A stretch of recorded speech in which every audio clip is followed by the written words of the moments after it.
Shalom saudara yang dikasihi Tuhan Yesus Kristus. Selamat berjumpa dalam kasih, sukacita, dan berkat Tuhan. Dalam Yunus pasal 3 ayat yang kedua, di situ firman Tuhan berkata, "Bangunlah, pergilah ke Niniwe, kota yang besar itu, dan sampaikanlah kepadanya seruan yang kufirmankan kepadamu." Saudara yang dikasihi Tuhan, setiap kita yang hidup di dunia ini pasti ingin tahu apakah kita punya visi tertentu dari Tuhan. Dan keingintahuan kita itu selalu akan berakhir pada kenyataan bahwa memang Tuhan punya panggilan khusus bagi setiap kita.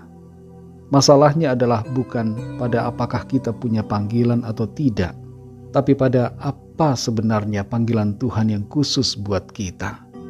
Panggilan Tuhan yang khusus ini merupakan visi yang ditetapkan Tuhan untuk kita kerjakan selama kita ada di bumi ini. Bila tidak kita kerjakan, kita akan dituntut oleh Tuhan untuk memenuhi dan mengerjakannya. Yunus dipanggil Tuhan secara khusus untuk pergi ke Niniwe. Tugasnya jelas adalah menuju ke kota itu dan menyampaikan apa yang menjadi kehendak Tuhan. Tapi Yunus lari dari panggilan Tuhan dan ia pergi berlayar ke Tarsis. Di tengah perjalanan di lautan, kapal yang ditumpanginya diterjang angin badai. Yunus pun lalu dibuang ke laut dan ditelan ikan yang besar. Di dalam mulut ikan besar itu ia bertobat dan menyerahkan diri untuk melakukan panggilan Tuhan.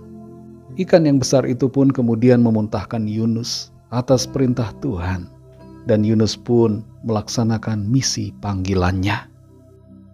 Melalui kehidupan panggilan Nabi Yunus, kita belajar tentang 3 tanda yang perlu kita ketahui untuk bagaimana mengenali panggilan Tuhan secara khusus. Tanda yang pertama adalah kita mendengar suara Tuhan berbicara berulang kali dalam hati kita tentang panggilannya. Perintah Tuhan dalam Yunus pasal 3 ayat 2 ini merupakan perintah yang kedua. Tapi di samping perintah ini, Tuhan menaruhkan dalam hati Yunus suara yang terus-menerus mengetok pintu hatinya untuk melakukan tugas panggilan pergi ke Niniwe. Dalam hati saudara dan saya, Tuhan memberikan suaranya oleh Roh Kudus-Nya yang terus-menerus mengingatkan dan menyuruh kita untuk melakukan panggilan Tuhan. Tuhan memberitahukan apa panggilannya bagi kita. Ada orang yang mendengar suara panggilan Tuhan itu secara audible, ada yang mendapat penglihatan, ada yang mengalami mimpi, ada juga yang mendapatkan panggilan Tuhan melalui penyampaian ayat firman Tuhan atau melalui orang lain yang disuruh Tuhan. Dan suara panggilan Tuhan itu akan terus-menerus mengetok pintu hati kita, sehingga kita tidak bisa tenang bila tidak melakukannya. Itulah suara panggilan Tuhan yang khusus dan perlu untuk kita lakukan. Jangan kita menghindar, tapi kita harus melaksanakannya dalam hidup kita. Tanda yang kedua adalah kita mengalami peristiwa yang bersifat menegur serta mengingatkan kita akan panggilan Tuhan.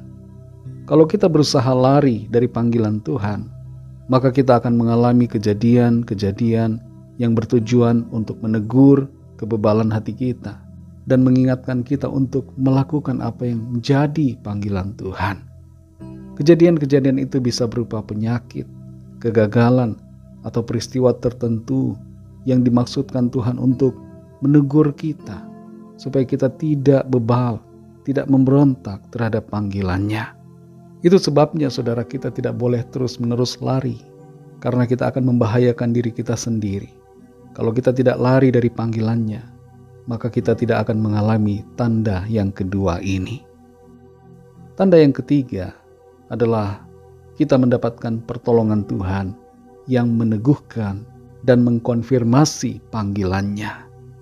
Kita bisa mengalami kejadian yang ajaib atau mujizat yang luar biasa yang mengkonfirmasi dan meneguhkan panggilan Tuhan itu, sehingga kita tahu, oh ini panggilan Tuhan. Yunus ditolong Tuhan melalui ikan yang besar dan diselamatkan dengan cara yang heran. Terhadap hal seperti ini, saudara, kita tidak boleh melupakan atau mengabaikan. Kita hendaknya bersegera bertindak untuk menunaikan tugas panggilan Tuhan setelah mendapatkan peneguhan. Jangan sampai kita menunda-nunda untuk melaksanakan panggilannya, karena Tuhan memberikan kepada kita batasan waktu kemurahan. Saudara yang dikasihi Tuhan, mari jangan lari dari panggilan Tuhan, tapi responi itu dengan mengerjakannya dengan segenap hati kita.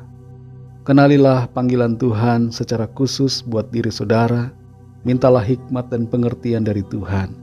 Tuhan pasti menyatakannya, dan ketika kita sudah tahu apa yang menjadi panggilannya, mari kerjakan itu dengan setia.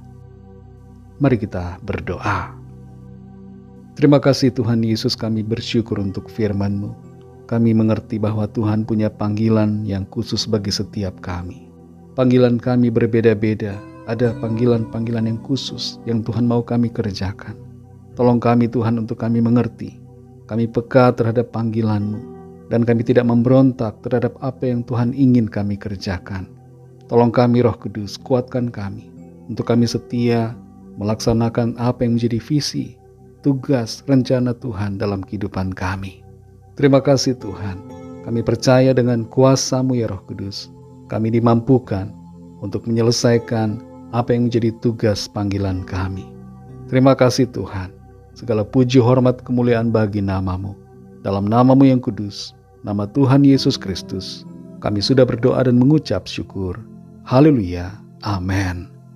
Puji Tuhan, saudara yang dikasihi Tuhan. Mari kerjakan panggilan Tuhan, karena itulah yang terbaik dalam hidup kita. Tuhan Yesus memberkati saudara semua. Haleluya.